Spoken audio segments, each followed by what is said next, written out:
कहानी की शुरुआत में हम देखते हैं कि कुछ अजीब से क्रीचर समुद्र के पानी से निकलकर शहर की तरफ बढ़ रहे हैं, जिसे पैरासाइट का नाम दिया गया है। फिर हम एक आदमी को देखते हैं जो अपनी वाइफ के साथ सो रहा होता है और तभी वही एलियन पैरासाइट आकर उस आदमी के कान में घुस जाता है। उस पैरासाइट के कान में घुसते ही वो आदमी तड़पने लगता है, लेकिन फिर कुछ देर बाद वो आदमी शांत होकर सो जाता है। इसके बाद हमें शिंची नाम का एक लड़का दिखाया जाता है जो कानों में हेडफोन लगाकर गाने सुन रहा होता है और तभी एक और एलियन पैरासाइट आकर उसके कान में घुसने की कोशिश करता है, लेकिन शिंची ने कानों में हेडफोन लगाए होते हैं, जिस वजह से वो पैरासाइट शिंची के कान में घुस नहीं पाता। और जब उस पैरासाइट को कान से अंदर जाने का रास्ता नहीं मिलता, तब वो शिंची के नाक के जरिए अंदर जाने लगता है, लेकिन नाक में किसी चीज के घुसने की वजह से शिंची की आंख खुल जाती है और शिंची उस पैरासाइट को पकड़कर दूर फेंक देता है। मगर अब भी वो पैरासाइट शिंची की तरफ बढ़ने लगता है, इसलिए शिंची डर के मारे एक बुक उठाकर उस पैरासाइट को मारने की कोशिश करता है, लेकिन तभी वो पैरासाइट उसके हाथ पर काटकर उसके हाथ के अंदर घुस जाता है और उसके हाथ से उसकी बॉडी की तरफ आगे बढ़ने लगता है। ये देखकर शिंची घबरा जाता है और वो जल्दी से एक रस्सी उठाकर अपने हाथ को कसकर बांध लेता है ताकि वो पैरासाइट उसकी बॉडी में आगे न बढ़ सके। लेकिन वो पैरासाइट उसके हाथ के अंदर होने की वजह से शिंची को तकलीफ होने लगती है, जिस वजह से वो जोर से चिल्लाने लगता है और शिंची की चिल्लाने की आवाज सुनकर उसकी मॉम उसके पास आती है। तब शिंची अपनी मॉम से कहता है कि मेरे हाथ में कोई कीड़ा घुस गया है, लेकिन जब शिंची की मॉम उसका हाथ चेक करती है तो अंदर कुछ भी नहीं होता। यह देखकर शिंची की मॉम को लगता है कि शिंची मजाक कर रहा है, इसलिए वो वहाँ से चली जाती है। लेकिन यहाँ शिंची सोच में पड़ जाता है कि आखिर वो कीड़ा कहाँ चला गया। अगली सुबह शिंची जब ब्रेकफास्ट कर रहा होता है, तब उसे अपने राइट हैंड यानी कि जिस हाथ में वो पैरासाइट अंदर घुसा था, वो हाथ शिंची को काफी अजीब सा महसूस होता है। इसके बाद हम उस आदमी को देखते हैं जिसके कान के अंदर पैरासाइट घुस गया था। वो आदमी काफी अजीब सा बिहेव कर रहा होता है और उसकी आंखें टेढ़ी मेढ़ी होने लगती हैं, जैसे वो अपनी बॉडी पर कंट्रोल खो चुका हो। इसके बाद वो आदमी अपनी वाइफ के पास जाता है और तभी अचानक उसका मुंह एक बड़े क्रीचर की तरह खुल जाता है, जिसके अंदर कई सारी आंखें थीं। अब इससे पहले कि उसकी वाइफ कुछ समझ पाती, तभी वो आदमी अपनी वाइफ का सिर एक ही झटके में खा जाता है। यहाँ हमें पता चलता है कि यह पैरासाइट इंसान के कान से होते हुए उसके दिमाग पर कब्जा कर लेते हैं और फिर उस इंसान की बॉडी को अपनी मर्जी से कंट्रोल करने लगते हैं। अब हम फिर से शिंची को देखते हैं जो कि अपनी गर्लफ्रेंड के साथ स्कूल जा रहा था, लेकिन आज शिंची का बिहेवियर थोड़ा बदला हुआ था और उसके जिस हाथ में पैरासाइट घुसा था, उस हाथ पर उसका कोई भी काबू नहीं था। वो हाथ अजीब तरह से शिंची की गर्लफ्रेंड को छूने लगता है और फिर अचानक शिंची की गर्लफ्रेंड का प्राइवेट पार्ट पकड़ लेता है। ये देखकर शिंची की गर्लफ्रेंड उससे नाराज होकर चली जाती है। अब शिंची जब क्लास में बैठता है तो उसका इरेजर गलती से नीचे गिर जाता है और शिंची जब उसे उठाने लगता है तो वो इरेजर को उठा नहीं पाता, क्योंकि वो इरेजर उससे कुछ दूरी पर होता है। लेकिन तभी अचानक उसका हाथ लंबा होकर इरेजर को उठा लेता है। ये देखकर शिंची हैरान हो जाता है और उसे कुछ समझ नहीं आता कि आखिर उसके साथ यह क्या हो रहा है। क्लास से छुट्टी मिलने के बाद जब वो अपने फ्रेंड के साथ बास्केटबॉल खेल रहा होता है, तब शिंची काफी दूर से बिल्कुल सीधा बास्केट रिंग में बॉल डाल देता है। ये देखकर उसके सभी दोस्त हैरान रह जाते हैं और शिंची के साथ साथ उसके सभी दोस्तों को भी समझ नहीं आता कि आखिर ये इसने कैसे किया। अब शिंची परेशान होकर जब घर आता है तो वो इसके बारे में इंटरनेट पर रिसर्च करने लगता है, लेकिन उसे इस बारे में कोई भी इन्फॉर्मेशन नहीं मिलती। और तभी अचानक उसके हाथ से एक आंख बाहर आती है और शिंची के देखते ही वो आंख फिर से हाथ के अंदर चली जाती है। यह देखकर शिंची घबरा जाता है और वो एक चाकू उठाकर अपने हाथ के उस जगह को काटने वाला होता है जिस जगह से आंख बाहर आई थी, लेकिन तभी उसका हाथ एक बड़े से सांप में बदलकर उसे डराने लगता है और फिर उसका हाथ एक छोटे क्रीचर में बदल जाता है। शिंची बहुत ज्यादा घबराया हुआ होता है और वो अपने हाथ से पूछता है कि तुम कौन हो। तब उसका हाथ उसी की बात को रिपीट करते हुए कहता है कि तुम कौन हो। अब शिंची रोते हुए खुद से कहता है कि यह मेरे हाथ को क्या हो गया है। तब वो क्रीचर शिंची की बातों को दोहराने लगता है और फिर वो शिंची को बताता है कि मैंने तुम्हारा हाथ खा लिया है। वहीं दूसरी तरफ हम उसी आदमी को देखते हैं जिसने अपनी वाइफ के सर को खा लिया था और अब वो आदमी टीवी के सामने बैठकर इंसानों की भाषा सीखने लगता है। साथ ही हम देखते हैं कि इस आदमी ने अपनी बीवी की बॉडी को पूरी तरह से खा लिया है। अगले दिन सुबह जब शिंची नींद से उठता है तो वो देखता है कि वही क्रीचर जो कि उसके हाथ से जुड़ा हुआ है, वो उसका लैपटॉप और बुक्स पढ़ते हुए इंसानों के तौर तरीके सीख रहा है। यहाँ शिंची उस क्रीचर से कहता है कि मैं हॉस्पिटल जाकर अपना हाथ कटवा दूंगा और तुम्हें अपने आप से अलग कर दूंगा। ये सुनकर वो क्रीचर कहता है कि ऐसा करने से मैं तो तुमसे अलग हो जाऊंगा, लेकिन तुम अपना एक हाथ खो दोगे और मुझे पता है कि तुम ऐसा कभी नहीं करोगे। यहाँ वो क्रीचर शिंची से कहता है कि मैं तो तुम्हारी पूरी बॉडी पर कब्जा करने की कोशिश कर रहा था, लेकिन फिर तुमने अपने हाथ को रस्सी से बांधकर मुझे आगे जाने से रोक दिया, इसलिए अब मैंने सिर्फ तुम्हारे हाथ पर ही कब्जा कर रखा है और अब हम दोनों एक दूसरे के साथ जुड़ चुके हैं। साथ ही वो क्रीचर शिंची से कहता है कि तुम परेशान मत हो, मैं तुम्हें कोई भी नुकसान नहीं पहुंचाऊंगा, क्योंकि अगर तुम्हें कुछ हो गया तो मैं भी मर जाऊंगा। अब यहाँ शिंची का भी थोड़ा बहुत डर दूर हो गया था और शिंची उस क्रीचर से पूछता है कि तुम्हारा नाम क्या है। तब वो क्रीचर कहता है कि तुम मुझे मिकी बुला सकते हो। अब शिंची जब स्कूल जाता है तो वहाँ मिकी ढेर सारे बुक्स पढ़ता है, जिससे वो इंसानों के बारे में और भी ज्यादा जानने लगता है। मिकी बहुत ही ज्यादा इंटेलिजेंट होता है। जैसे ही शिंची क्लासरूम से बाहर आता है तब मिकी पास वाले क्लास में स्टूडेंट को फाइट की प्रैक्टिस करते हुए देखकर उनसे फाइटिंग स्किल्स सीख लेता है। अब इसके बाद शिंची पेंटिंग क्लास में पेंटिंग बना रहा होता है और शिंची अपने उस क्रीचर वाले हाथ से अपनी गर्लफ्रेंड का एक बहुत ही प्यारा पेंटिंग बना लेता है।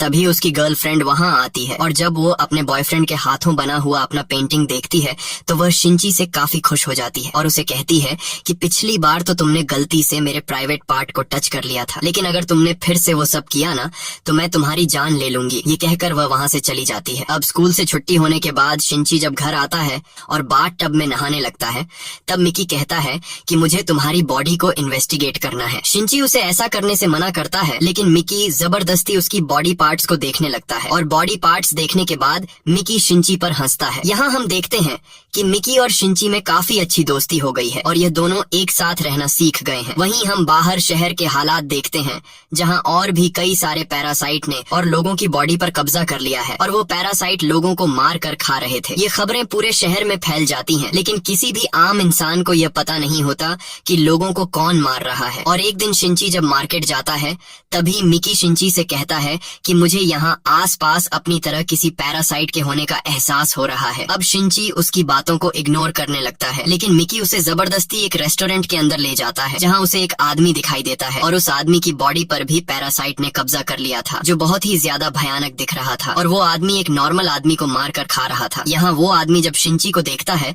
तो उसे एहसास हो जाता है कि शिंची के शरीर में भी एक पैरासाइट है, इसीलिए वो आदमी शिंची को इंसानों का मीट खाने के लिए देता है, लेकिन शिंची उसे खाने से मना कर देता है। ये देखकर उस आदमी को पता चल जाता है कि शिंची की बॉडी में जो पैरासाइट है उस पैरासाइट का शिंची की बॉडी पर पूरा कंट्रोल नहीं है और वो पैरासाइट सिर्फ उसके हाथ से जुड़ा हुआ है। ये पता चलते ही वो आदमी शिंची को मारने का सोचता है, लेकिन उसके सोचने से पहले ही शिंची के हाथ से जुड़े पैरासाइट यानी मिकी को पता चल जाता है कि यह आदमी अब शिंची को मारने वाला है। इसलिए मिकी शिंची से कहता है कि यह आदमी तुम्हें मार देगा, इसलिए जल्दी से यहाँ से भागो। ये पता चलते ही शिंची बाहर निकलने की कोशिश करता है, लेकिन उसे दरवाजा नहीं खुल पाता। तभी वो आदमी शिंची के पास आता है और वो आदमी अपना एक हाथ काट कर मिकी से कहता है कि तुम शिंची के हाथ को छोड़कर मेरे हाथ पर आ जाओ। लेकिन मिकी और शिंची में अच्छी दोस्ती हो गई थी और मिकी को शिंची की बॉडी पसंद थी, इसलिए मिकी उस आदमी के हाथ पर जाने से इनकार कर देता है। यह देखकर उस आदमी को गुस्सा आ जाता है और वो आदमी शिंची पर हमला करने लगता है, लेकिन यहाँ मिकी शिंची की जान बचाने के लिए उस पैरासाइट से फाइट करता है और क्योंकि मिकी ने शिंची के स्कूल में स्टूडेंट को फाइट करते हुए देखा था, इसीलिए मिकी उसी मूव का इस्तेमाल करके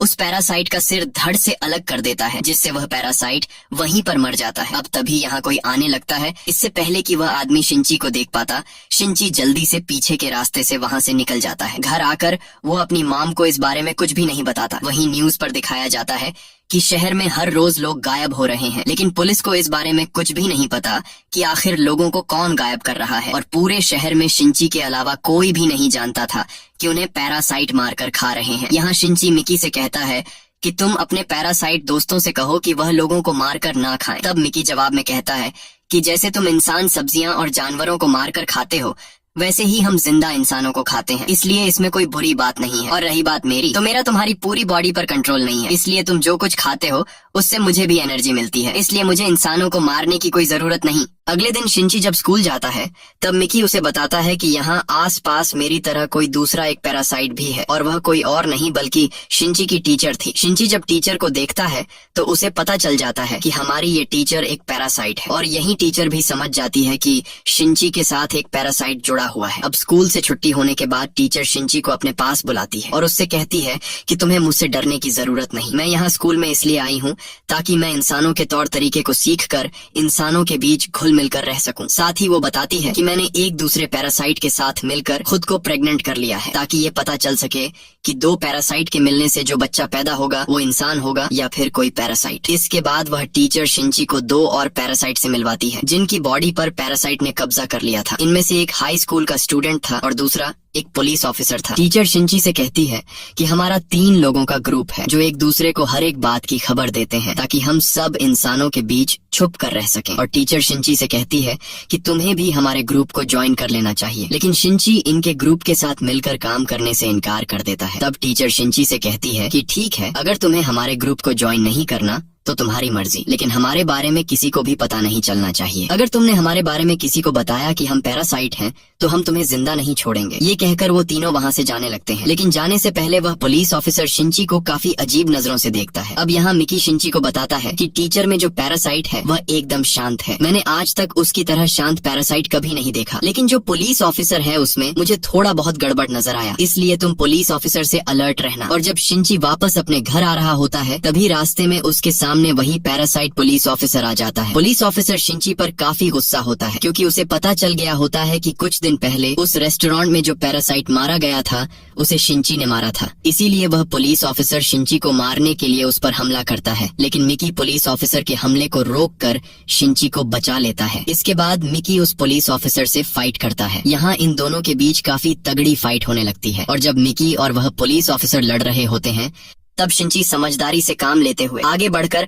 अपने दूसरे हाथ से उस पुलिस ऑफिसर के पेट में एक लोहे का रॉड घुसा देता है, जिससे पुलिस ऑफिसर की बॉडी से खून बहने लगता है। अब क्योंकि यह पैरासाइट एक इंसान की बॉडी में था, इसीलिए पुलिस ऑफिसर की बॉडी कमजोर होने की वजह से वो पैरासाइट भी कमजोर होकर वहीं पर गिर जाता है। इसके बाद शिंची सीधा वापस अपने घर की तरफ जाने लगता है। यहाँ इस पुलिस ऑफिसर की बॉडी ज्यादा खून बहने की वजह से काम करना छोड़ गई होती है, इसलिए उस पुलिस ऑफिसर की बॉडी में जो पैरासाइट होता है वो बॉडी से बाहर आ जाता है और अब वह एक नई इंसान की बॉडी की तलाश में होता है। तभी उस रास्ते से शिंची की मॉम गुजरती है और इस पुलिस ऑफिसर की बॉडी का पैरासाइट शिंची की मॉम की बॉडी के अंदर चला जाता है। वहीं घर में शिंची बहुत ज्यादा उदास बैठा होता है क्योंकि आज उसने एक आदमी को मार दिया है, इसलिए वो खुद को गिल्टी फील कर रहा होता है। लेकिन तभी मिकी शिंची को वार्न करते हुए कहता है कि उस पुलिस ऑफिसर वाला पैरासाइट फिर से हमारी तरफ आ रहा है। ये सुनकर शिंची परेशान हो जाता है और कहता है कि उस पुलिस ऑफिसर को तो हमने मार दिया था, लेकिन पता नहीं वो फिर से कैसे जिंदा हो गया। अब खुद को बचाने के लिए शिंची एक चाकू लेकर एक कोने में छुप जाता है और तभी शिंची की मॉम घर के अंदर आ जाती है। शिंची की मॉम काफी अजीब सा बिहेव कर रही होती है। ये देखकर मिकी समझ जाता है कि उस पुलिस ऑफिसर वाला पैरासाइट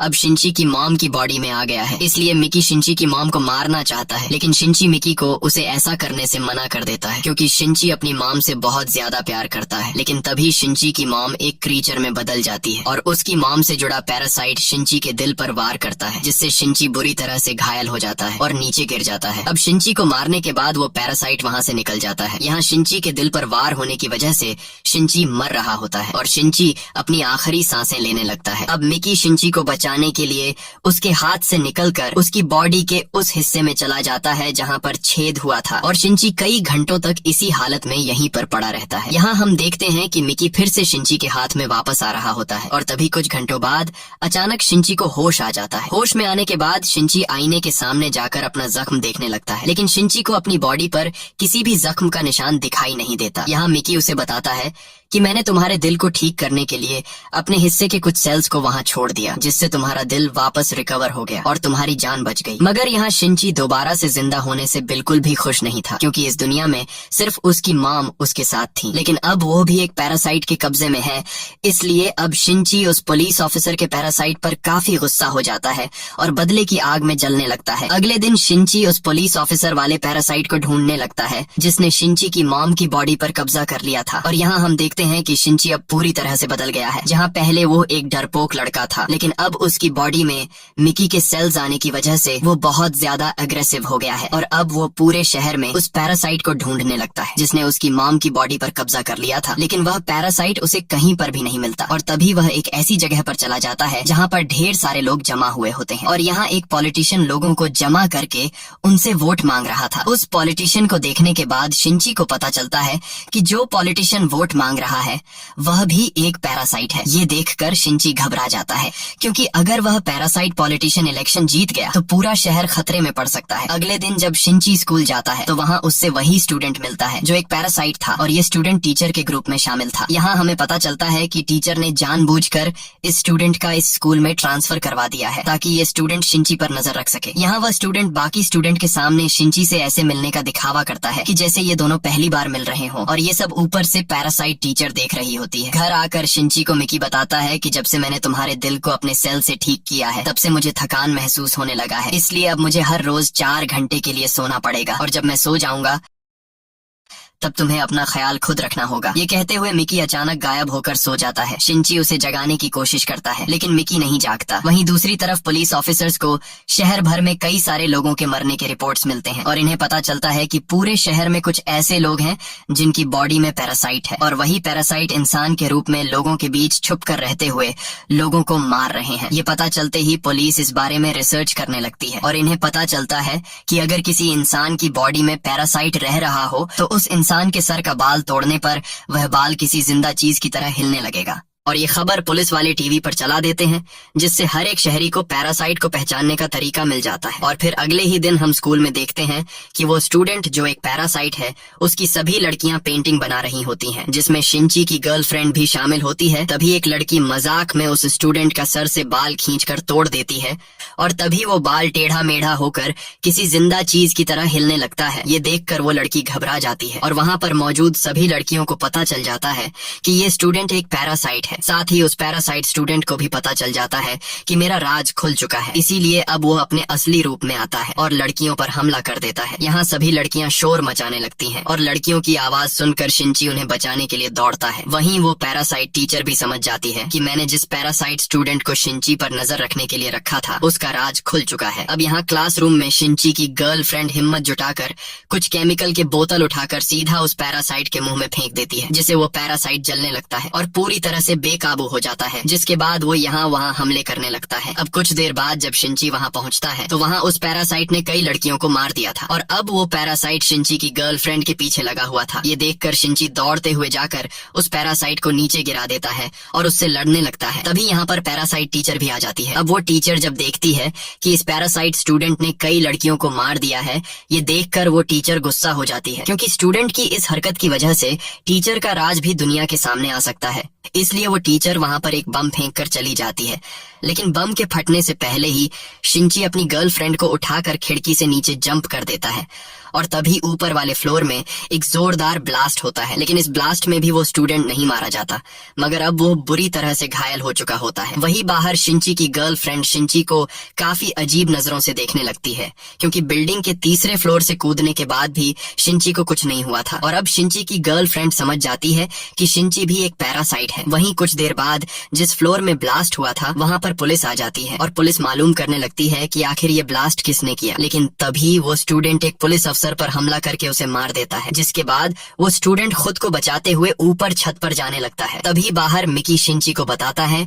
कि वो स्टूडेंट अभी भी जिंदा है और उसने और भी कई लोगों को मार दिया है। तब शिंची मिकी से पूछता है कि वो अब कहाँ है, जिस पर मिकी उसे बताता है कि वो स्टूडेंट इस वक्त स्कूल की छत पर है। ये पता चलते ही शिंची स्कूल के पास वाले बिल्डिंग के छत पर चला जाता है और मिकी से एक कमान बनाकर सीधा उस पैरासाइट स्टूडेंट को तीर मारता है जिससे उस स्टूडेंट की मौत हो जाती है। इसके बाद शिंची सीधा उस पैरासाइट टीचर के पास जाता है और उससे पूछता है कि तुम्हारे ग्रुप में एक पुलिस ऑफिसर था, वो इस वक्त कहाँ होगा। तब टीचर बताती है कि उसे तो तुमने मार दिया है, जिस पर शिंची कहता है कि उसे मैंने मार तो दिया है लेकिन उस पुलिस ऑफिसर के पैरासाइट ने मेरी मॉम की बॉडी पर कब्जा कर लिया है, इसलिए अब मैं उस पैरासाइट को मारना चाहता हूँ। तब टीचर शिंची को एक एड्रेस दे देती है और कहती है कि तुम्हें तुम्हारी माँ का पैरासाइट यहाँ पर मिल जाएगा। एड्रेस मिलते ही शिंची सीधा उस जगह पर जाता है जहाँ उसकी मॉम रहती है और कुछ ही देर बाद ये दोनों एक दूसरे के आमने सामने आ जाते हैं। यहाँ हम देखते हैं कि उसकी मॉम की आंखों में कोई भी इमोशंस नहीं है। उस पैरासाइट ने उसकी मॉम को पूरी तरह से कंट्रोल में ले लिया है। अब जैसे ही इन दोनों के बीच फाइट स्टार्ट होने वाली होती है तभी मिकी को नींद आ जाती है और मिकी शिंची से कहता है कि मैं सोने जा रहा हूँ, लेकिन सोने से पहले वह शिंची के हाथ पर एक नुकीला हथियार बनाकर सो जाता है और अब शिंची को अकेले ही लड़ना पड़ेगा। तभी शिंची की मॉम एक क्रीचर में बदलकर शिंची पर हमला कर देती है और शिंची यहाँ खुद को बचाने लगता है। कुछ देर बाद शिंची भी काफी अच्छे से अपनी मॉम से लड़ने लगता है और जैसे ही शिंची इस पैरासाइट को मारने वाला होता है तभी उसे अपनी माँ की आवाज सुनाई देती है। यहाँ शिंची की मॉम शिंची को काफी प्यार भरी नजरों से देखने लगती है और शिंची की मॉम कुछ देर के लिए उस पैरासाइट से अपना कंट्रोल लेकर अपने बेटे को पहचान लेती है, लेकिन तभी फिर से वो पैरासाइट शिंची की मॉम को अपने काबू में ले लेता है और शिंची पर सीधा हमला कर देता है। लेकिन हमले के दौरान शिंची की मॉम अपना हाथ बढ़ाकर उस पैरासाइट के हमले को रोक देती है और अपने बेटे को मरने से बचा लेती है। लेकिन अब शिंची की मॉम के हाथ से खून बहने लगता है जिस वजह से शिंची की मॉम कमजोर होने लगती है। और अब शिंची की मॉम कमजोर होने की वजह से वो पैरासाइट भी कमजोर हो जाता है और मौके का फायदा उठा करना चाहते हुए शिंची सीधा जाकर उस पैरासाइट को मार देता है, जिससे उसकी मॉम की भी डेथ हो जाती है। वहीं दूसरी तरफ हम देखते हैं कि जो एक पैरासाइट पॉलिटिशियन है वो इलेक्शन जीतकर सिटी का मेयर बन जाता है, जिसका मतलब कि अब पूरा शहर खतरे में पड़ने वाला है। वहीं शिंची अपने गर्लफ्रेंड से मिलने हॉस्पिटल जाता है, जहां हम देखते हैं कि कोई चुपके से शिंची पर नजर रख रहा है और वो आदमी शिंची और मिकी की कुछ फोटोज ले लेता है। अब यहाँ से मूवी का सेकंड पार्ट शुरू हो जाता है, जहाँ हम देखते हैं कि शिंची अब काफी उदास रहने लगा है, क्योंकि अब उसकी मॉम इस दुनिया में नहीं रही और अब शिंची ने फैसला कर लिया है कि वो पूरे शहर में पैरासाइट्स को चुन चुन कर मारेगा। वहीं अब पूरे शहर में पुलिस भी एक्टिव हो जाती है और पैरासाइट को ढूंढने लगती है। यहाँ पुलिस ने एक बंदे को हायर कर लिया होता है, जो वैसे तो एक कॉन्ट्रैक्ट किलर है, लेकिन इस आदमी की खास बात ये थी कि ये पैरासाइट को देखकर पहचान लेता था कि ये नॉर्मल इंसान है या फिर पैरासाइट। अब पुलिस वाले इस आदमी को गाड़ी में बिठाकर सीधा हेडक्वार्टर ले जाते हैं, जहां इस आदमी के सामने कई सारे लोगों को लाया जाता है और पुलिस वाले इससे पूछते हैं कि बताओ ये लोग पैरासाइट हैं या इंसान। तब ये कॉन्ट्रैक्ट किलर कई सारे लोगों को देखकर बताता है कि ये सभी नॉर्मल इंसान हैं, लेकिन जब उसके सामने शिंची को बिठा दिया जाता है तब ये कॉन्ट्रैक्ट किलर एक पल के लिए शिंची में कुछ खास देखता है, लेकिन फिर वो सोच में पड़ जाता है और समझ नहीं पाता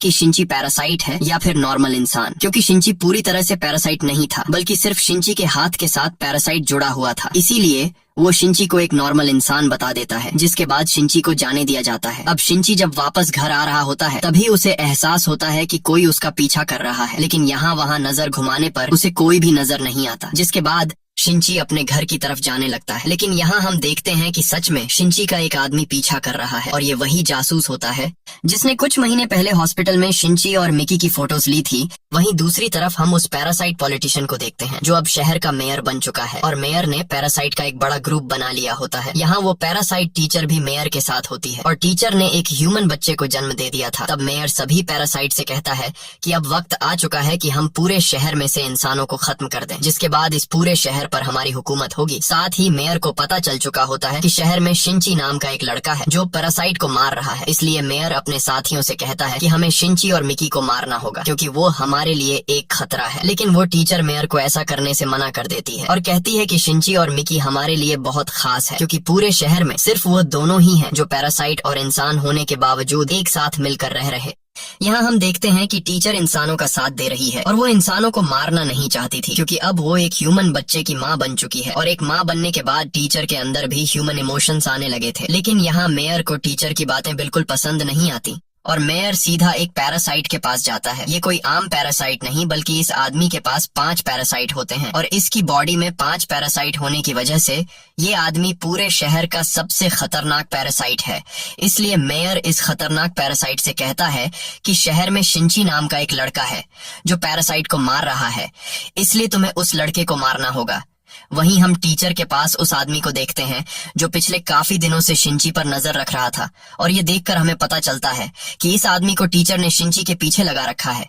ये आदमी टीचर को शिंची और मिकी की कुछ फोटोज दिखाता है और कहता है कि शिंची पूरे शहर के लिए एक खतरा है, इसलिए हमें उसके बारे में पुलिस को बता देना चाहिए, पर टीचर उसे ऐसा करने से मना कर देती है। यहाँ हम देखते हैं कि ये आदमी टीचर को पसंद करने लगा है, लेकिन उसे पता नहीं है कि टीचर भी एक पैरासाइट है। अब वो जासूस आदमी जब घर आता है तो हम देखते हैं कि इस आदमी की एक बेटी भी है और ये आदमी अपनी बेटी से बहुत ज्यादा प्यार करता है। वहीं दूसरी तरफ शिंची की गर्लफ्रेंड को दिखाया जाता है जो शिंची से नाराज है, क्योंकि शिंची ने उससे ये बात छुपाई थी कि वो एक पैरासाइट से जुड़ा है। इसलिए शिंची की गर्लफ्रेंड उससे नाराज होकर वहाँ से चली जाती है। अब शिंची जब घर वापस आ रहा होता है तभी रास्ते में वो जासूस उसका पीछा करने लगता है और जल्द ही शिंची को पता चल जाता है कि यह आदमी मेरा पीछा कर रहा है। ये पता चलते ही शिंची उस आदमी को पकड़ लेता है और उसे डरा कर पूछता है कि बताओ तुम्हें मेरा पीछा करने को किसने कहा है। तब वो जासूस टीचर का नाम लेता है। ये सुनकर शिंची उस जासूस से कहता है कि तुम जिस औरत के लिए जासूसी कर रहे हो वो खुद भी एक पैरासाइट है, बल्कि वो तो पैरासाइट की लीडर है। लेकिन शिंची की इस बात पर उस जासूस आदमी को यकीन नहीं होता, इसीलिए शिंची टीचर के पास जाता है और एक टेप रिकॉर्डर ऑन कर लेता है। इसके बाद वो उस टीचर से पूछता है कि तुमने मेरे पीछे जासूस क्यों लगाया है। तब वो टीचर कहती है कि तुम शहर भर में पैरासाइट को क्यों मार रहे हो, तुम खुद भी एक पैरासाइट हो, इसलिए तुम पैरासाइट को मारने के बजाय तुम्हें पैरासाइट की मदद करनी चाहिए। शिंची टीचर को कोई जवाब नहीं देता और चुपचाप सीधा उस जासूस के पास आकर उसे वो टेप रिकॉर्डर दे देता है, जिसमें टीचर की सारी बातें रिकॉर्ड की गई थीं। साथ ही शिंची उस जासूस को बताता है कि इस शहर में हजारों की तादाद में पैरासाइट मौजूद हैं। यहाँ तक कि इस शहर का मेयर भी एक पैरासाइट है। इसलिए मैं तुम्हारी भलाई के लिए कह रहा हूँ कि तुम इन सब चीजों से दूर रहो, वरना तुम मारे जा सकते हो। लेकिन यह जासूस टीचर से प्यार करने लगा था और अब टीचर की सच्चाई जानने के बाद वो काफी गुस्सा हो जाता है और अकेले ही सभी पैरासाइट का पर्दाफाश करने के काम पर लग जाता है। इसके बाद वो सीधा मेयर के पास जाता है और मेयर की सच्चाई दुनिया के सामने लाने के लिए टेबल के नीचे एक माइक फिट कर देता है, जिसके बाद वो जासूस वहाँ से जाने लगता है। लेकिन जल्द ही मेयर को पता चल जाता है कि इस जासूस ने मेरी बातों को रिकॉर्ड करने के लिए टेबल के नीचे माइक फिट किया है। अब यह सब पता चलते ही मेयर अपने आदमियों से कहता है कि इसे मार डालो। मेयर के ऑर्डर पर 2 पैरासाइट उस जासूस को मारने के लिए उसके घर पर जाते हैं, लेकिन वो जासूस घर पर मौजूद नहीं होता। अब जासूस को ना पाकर वो 2 पैरासाइट जासूस की बेटी को मार कर चले जाते हैं। अब जब वो जासूस घर आता है तो अपनी बेटी को मरा हुआ देखता है। ये देखकर वो जासूस बदले की आग में जलने लगता है और जासूस को लगता है कि मेरी बेटी को टीचर ने मारा है। दूसरी तरफ शिंची कहीं जा रहा होता है, तभी मिकी उसे बताता है कि तुम पर 5-5 पैरासाइट हमला करने आ रहे हैं और तभी वो पैरासाइट शिंची के सामने आ जाता है, जिसके अंदर 5 पैरासाइट है। मिकी उसे देखकर सब समझ जाता है और वो शिंची से कहता है कि इस आदमी की बॉडी में 5-5 पैरासाइट हैं, इसलिए ये आदमी बहुत खतरनाक है। ये पता चलते ही शिंची वहाँ से भागने लगता है और वो 5 पैरासाइट वाला आदमी भी उसका पीछा करने लगता है। साथ ही वो पैरासाइट शिंची पर हमले करने लगता है, लेकिन शिंची उसे खुद को बचाता है और यहाँ शिंची बड़ी चालाकी से पेड़ से लटक कर उस 5 पैरासाइट वाले आदमी का सिर धड़ से अलग कर देता है। अब यहाँ शिंची को लगता है कि ये पैरासाइट मारा जा चुका है, इसलिए शिंची वहाँ से जाने लगता है। लेकिन तभी हम देखते हैं कि उस आदमी के बॉडी में जो बचे हुए 4 पैरासाइट थे, उनमें से एक पैरासाइट निकलकर उस आदमी की बॉडी में चला जाता है, जिससे वो पैरासाइट वापस जिंदा हो जाता है। साथ ही वह पैरासाइट जिसे शिंची ने मार दिया था, वो वापस उस आदमी के हाथ से जुड़ जाता है। वहीं दूसरी तरफ टीचर मेयर पर काफी गुस्सा होती है और उससे कहती है कि भूलो मत, मैंने तुम्हें इलेक्शन जितवाया है और जब मैंने तुमसे कहा था कि तुम इस जासूस और शिंची को मारने के लिए पैरासाइट नहीं भेजोगे, तब तुमने ऐसा क्यों किया? लेकिन यहाँ मेयर टीचर की बात का कोई जवाब नहीं देता। अब यहाँ मेयर और आसपास खड़े पैरासाइट समझ जाते हैं कि टीचर पैरासाइट का साथ देने के बजाय इंसानों का साथ दे रही है, इसलिए टीचर जब वहाँ से जाती है तब मेयर उसे मारने के लिए कुछ पैरासाइट को भेज देता है। अब टीचर जब पार्किंग एरिया में आती है तो उसे पता चल जाता है कि मेयर ने मुझे मारने के लिए कुछ पैरासाइट को भेजा है, इसलिए टीचर उनसे लड़ने लगती है और एक ही झटके में तीनों पैरासाइट को मार देती है। और अब जब टीचर अपने घर आती है तो वह देखती है कि उसका बेटा गायब है और तभी उसे एक नोट मिलता है जिससे उसे पता चलता है कि मेरे बेटे को उस जासूस ने किडनैप किया है। ये देखकर टीचर को काफी गुस्सा आता है। साथ ही उस जासूस ने टीचर के लिए लिखा था कि मैं शहर के पास वाले ब्रिज पर खड़ा हूँ। ये पता चलते ही टीचर तुरंत उस तरफ निकल पड़ती है और कुछ ही देर बाद टीचर उस ब्रिज पर पहुंच जाती है जहाँ वो उस जासूस को देख लेती है और तभी वहाँ पर शिंची भी पहुंच जाता है। यहाँ वो जासूस बच्चे को ब्रिज से नीचे गिराने लगता है, तब शिंची और टीचर उसे ऐसा करने से मना करते हैं और देखते ही देखते वहाँ पर लोगों की भीड़ जमा हो जाती है। साथ ही पुलिस भी वहाँ पर पहुंच जाती है। वहीं दूसरी तरफ पुलिस को पता चल चुका था कि मेयर ने सिटी हॉल में कई सारे पैरासाइट को छुपा कर रखा है, इसीलिए पुलिस की एक बड़ी टीम मेयर को मारने के लिए जाने लगती है। साथ ही पुलिस पूरे शहर में पैरासाइट को ढूंढने लगती है और मशीन से लोगों को स्कैन करने लगती है। जैसे ही पुलिस को पता चलता है कि यह आदमी पैरासाइट है, तब पुलिस उस आदमी को साइड पर ले जाकर मार डालती है और इस तरह से पुलिस कई सारे पैरासाइट को मार देती है। अब जब पुलिस की एक बड़ी नफरी सिटी के मेयर के पास पहुंचती है, तब मेयर बहुत सारे लोगों के बीच स्पीच दे रहा होता है और मेयर इंसानों के बजाय पैरासाइट की सेफ्टी की बातें करता है। ये सब सुनकर पुलिस बिना सोचे समझे मेयर को गोलियों से छलनी कर देती है। अब जब पुलिस पीछे मुड़कर देखती है तो वहाँ पर वही पैरासाइट खड़ा होता है जिसके अंदर 5-5 पैरासाइट थे। इस पैरासाइट को देखते ही पुलिस उस पर फायरिंग शुरू कर देती है, लेकिन वह पैरासाइट एक शील्ड बनाकर खुद को बचा लेता है। वहीं दूसरी तरफ लोगों की भीड़ में वो जासूस टीचर के बच्चे को जैसे ही नीचे गिराने वाला होता है, तभी वो टीचर अपनी असली रूप में आकर उस जासूस को मार डालती है और अपने बच्चे को बचा लेती है। लेकिन अब टीचर का राज दुनिया के सामने आ चुका था, इसलिए पुलिस ऑफिसर्स टीचर को खतरनाक समझकर उसे शूट करवा देते हैं। लेकिन यहाँ टीचर खुद की बिना परवाह किए अपने बच्चे को प्रोटेक्ट कर लेती है और उसे कई सारी गोलियां लग जाती हैं, जिससे टीचर बुरी तरह से घायल हो जाती है और टीचर धीरे धीरे आगे बढ़ते हुए अपना बच्चा शिंची को दे देती है और कहती है कि तुम इसे एक नॉर्मल इंसान की तरह बड़ा करना। ये कहकर ज्यादा गोलियां लगने की वजह से टीचर वहीं पर गिरकर मारी जाती है। अब पुलिस ऑफिसर शिंची को गाड़ी में बैठाकर इन्वेस्टिगेशन के लिए अपने हेडक्वार्टर ले आते हैं, जहां पर पुलिस की एक बड़ी नफरी खड़ी होती है। और तभी वहां पर वह 5 पैरासाइट वाला आदमी आ जाता है और वह पैरासाइट अब शिंची को मारना चाहता था, इसलिए शिंची गाड़ी में बैठकर वहां से भागने लगता है। लेकिन तभी वह पैरासाइट उड़कर उसकी कार के ऊपर आ जाता है और ऊपर से शिंची पर हमला करने लगता है, जिस वजह से शिंची से कार अनबैलेंस होकर ब्रिज से नीचे गिर जाती है। लेकिन गाड़ी के ब्लास्ट होने से पहले ही मिकी शिंची को ऊपर खींचकर उसकी जान बचा लेता है। इसके बाद शिंची अपनी जान बचाने के लिए जंगल की तरफ भागने लगता है, लेकिन वह पैरासाइट इतनी आसानी से शिंची को कहां जाने देने वाला था और वह भी शिंची का पीछा करते हुए जंगल में पहुंच जाता है। यहाँ मिकी शिंची से कहता है कि जब तक मैं तुम्हारे साथ जुड़ा रहूंगा तब वह पैरासाइट हमें आसानी से ढूंढ लेगा, इसलिए अगर तुम्हें अपनी जान बचानी है तो हम दोनों को अलग होकर इस पर हमला करना पड़ेगा, नहीं तो अगर हम दोनों एक साथ रहे तो वह हमें ढूंढ कर मार देगा। शिंची को मिकी की बात ठीक लगती है, इसलिए ये दोनों अलग हो जाते हैं और अब वो पैरासाइट शिंची को ढूंढते हुए जंगल के बीचों बीच पहुंच जाता है और यहाँ चुपके से मिकी उस पैरासाइट पर हमला कर देता है। लेकिन वो पैरासाइट बड़ी आसानी से मिकी का वार रोक लेता है और तभी पीछे से शिंची भी उस पर अटैक करता है, पर वो पैरासाइट शिंची का भी वार रोक लेता है और शिंची को दूर फेंक देता है। ये देखकर शिंची और मिकी समझ जाते हैं कि ये पैरासाइट बहुत ही ज्यादा ताकतवर है, इसीलिए मिकी शिंची से कहता है कि तुम यहाँ से भाग जाओ, मैं अकेले ही इससे लड़ता हूँ। लेकिन शिंची मिकी को अकेले नहीं छोड़ना चाहता था, पर मिकी उसे बार बार कहता है कि अगर तुम यहाँ से नहीं गए तो हम दोनों ही मारे जाएंगे। इसलिए शिंची अब ना चाहते हुए मिकी को छोड़कर वहाँ से भागने लगता है और यहाँ अकेला मिकी इस पैरासाइट से लड़ने लगता है। लेकिन मिकी अकेले 5 पैरासाइट का मुकाबला नहीं कर पाता और वो पैरासाइट मिकी को मार डालता है। वहीं शिंची अपने गर्लफ्रेंड के घर पर पहुंच जाता है और शिंची बुरी तरह से घायल होता है। तब उसकी गर्लफ्रेंड उसका ख्याल रखती है और अगली सुबह जब शिंची नींद से जागता है तो वह देखता है कि मिकी फिर से उसके हाथ में आ रहा है।